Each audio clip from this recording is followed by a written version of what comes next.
What are solar microinverters, and what are the plus and minuses, and how do you monitor them? It's a question I asked Ken Oatman. Microinverters are new technology. They're probably going to displace a big part of the old type of inverter technology. So in the past you had to have a large box in your garage or out of the sun on the side of your house. And they're pretty big boxes. They're not that attractive. They kind of make a humming noise. And they work, so they've been tested for years. The new microinverter technology goes on the back of each panel, and it mounts currently on the framing itself. Okay.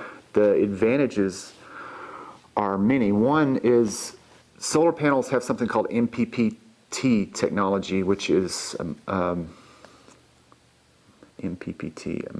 maximum power point tracking. What that does is it looks at the type of light every 2 minutes and optimizes to produce the best electricity from that type of light. So the old type of inverter technology does that every 2 minutes. The microinverters, or at least the one made by Enphase Energy, it's the only one on the market currently, it does it in real time. So what that means is it's going to harvest more power from the available light. And the company says from 5 to 25% more. So right off the bat, you have the most expensive part of the solar system, the solar panel, producing more electricity from the same panel. Besides that, if you have different orientations for panels, like an east-facing and a west-facing, you would need a big box inverter for the east and one for the west. With microinverters, you're inverting only one panel at a time, so you can have 3 different facings, and still you're only having the one microinverter on each panel.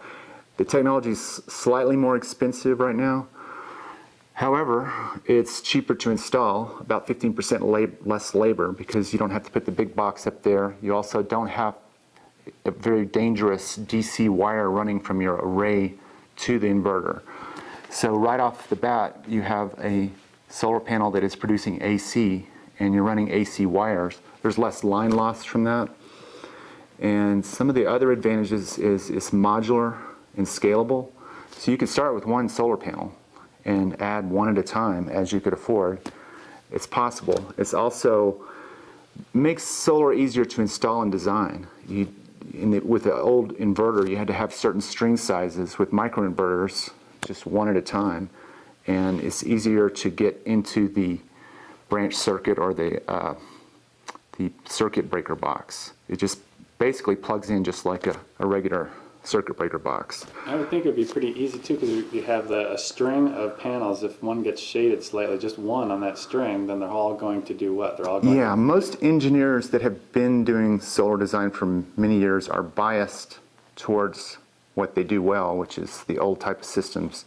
So you won't hear a lot of engineers talking about microinverters except for the shading issue, which is another major one.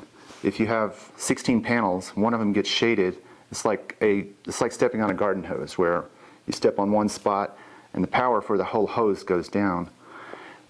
Big box inverters have to optimize for the weakest link in the chain. So if one is shaded, then the whole array, all 16 panels, would go down between 30 and 50 and even more %. So with a microinverter, you don't have that problem. You have one panel shaded, then that's the only one in the whole array that goes down. Likewise, even a leaf can reduce the power for a large array, whereas with a microinverter, it's not an issue anymore. So there's other advantages. They also have web monitoring built into the system.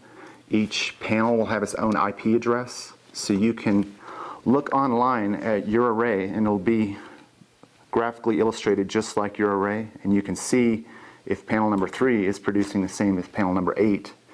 And if one of the panels or inverters doesn't perform correctly, the company is monitoring algorithms and will email you if one panel or one inverter or one part of the system is not performing correctly. Oh, cool.